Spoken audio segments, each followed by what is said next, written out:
this is a significant comment, despite being pulled back. Does it give an insight, Jim, to where NATO are thinking this could end up? Well, I don't think it's insight into how NATO itself is thinking, but I think it is insight into the kinds of ideas that people kick around in the foreign policy community as they think about what the future could hold for Ukraine. It's not official, an official view. It's not something I think the SecGen would say or other senior officials, but it's more of a think tank kind of thing where people who are kicking around ideas, that's kind of the kinds of things you hear. But does it have any legs? I don't think so. I mean, Ukraine has consistently called for a restoration of the 2014, the pre-2014 borders, and is engaged, as we know, in a counter-offensive in an attempt to recapture large parts of the country that have been seized by Russia. But from where we are currently in that counter-offensive, it seems unlikely that all that land will be recaptured soon. So is that why it's more likely that this NATO official may have made those comments? Well, it could have been. It could have been that he was thinking about scenarios if there's a stalemate. Ukraine can't push the Russians out of it. Russians at the end. But Jim, we're losing your signal there. I think you're cutting out just a little bit. We'll try one more time. I don't know if you can hear me now, Jim, but you seem to be just zooming out of a signal. So we'll try and get you back on the phone. If you're just joining us, this story has moved on a little bit over the last couple of hours because the NATO official who originally said that there would be have to be some kind of agreement in order to join NATO, has now pulled back on those comments and suggested that he was speaking too simplistically when it came to some kind of land agreement. Jim, I think we've got you back right now. Can you hear us? Yes, I sure can. Fantastic. Let's just get back onto that situation with NATO. What could move the NATO stalemate to get Ukraine membership? Well, I think it's gonna have to be a lot more on the battlefield that's done to push the Russians back. I think that that's something that the allies are going to want to see is that we're heading towards a good place to push back on Russia. I think that battlefield results are going to be what they're going to look for, and I think maybe by the time of the Washington summit in Vilnius, we might see that kind of battlefield success. We'll just have to wait and see. And Kyiv has received donations of Western tanks, long-range rockets, artillery, but its forces so far, they've only made these limited territorial gains, haven't they? Well, it's been slow because they had to deal with the landmines, with all the obstacles and the dug-in troops.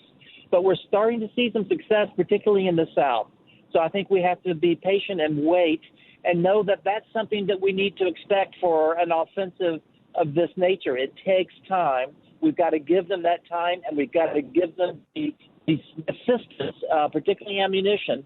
We've got to keep giving them what they need to win the fight. What's bringing about that limited success, Jim, in the south of Ukraine that we've seen over the last couple of weeks? Well, it is one thing is the artillery successes of Ukraine being able to target and knock out a lot of the Russian artillery that was targeting those people having to dig out the mines. There's also been some adaptation in terms of how Ukraine is approaching the minefields. They're being able to cut through it. And then finally, we're finding that Russia doesn't have a reserve of forces. So when there is a potential breakthrough and Russia has to reinforce its line, it takes troops from other places on the line. So it's like he'll weaken one part of the defensive line to support another part of that defensive line. So that's a sign that they're very thin behind those obstacles, and that once Ukraine can breach those obstacles, it might be a better fight for Ukraine once they're through and they've got a bit of open land to maneuver and to defeat the Russians on the ground. So that's what's changed, and we've got to just make sure we give them the countermine capability and other types of kit that you need to breach obstacles. We have to keep that flowing to Ukraine. They're going to need it. If this drags on into the latter half of next year as we head towards the US election, Donald Trump has got a very different stance on weaponry to Ukraine and foreign policy with Ukraine. Indeed, in the past, he's talked about how he could end the war in 24 hours. But how would that situation, when it comes to ammunitions and weaponry and supplies to Ukraine, change under a potential future Trump government? Well, yeah, Trump is unpredictable. I'm not sure that we can draw any specific conclusions about his policy, but for sure we know that he's not a fan of NATO. We know that Trump is pro-Putin. He has shown that, and he's very doubtful about Ukraine. So you can see that it would be a fight with some members of his party, as well as with the Democrats, to keep a consistent flow of assistance going to Ukraine. It'll be something that not as easy as Biden has been able to do, and that certainly in Kyiv worries Zelensky, and it also worries the NATO Secretary General and other NATO allies as well. This election coming up, if Trump does come in, even if he agrees to keep assistance going, it'll be a tough go to get approval through Congress and to have a consistent and dependable assistance going to Ukraine. So I think we just have to hope that it's not Trump who wins, and that we can keep Biden in and we can keep the assistance flowing to Ukraine. Do you think there is fatigue now, Jim, though, from Western countries?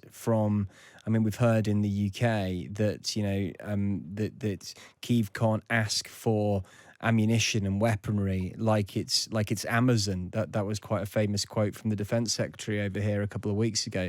Do you think Right. there is a lot of fatigue coming from Western governments when it comes to sending reinforcements and weaponry over to Ukraine, and at some point that there's going to be a lot more pressure for a diplomatic solution, if indeed that's possible?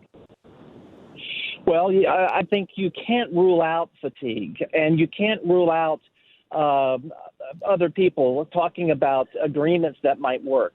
If the battlefield doesn't go the way that we want it to go with Ukraine, you can't rule out people thinking that way.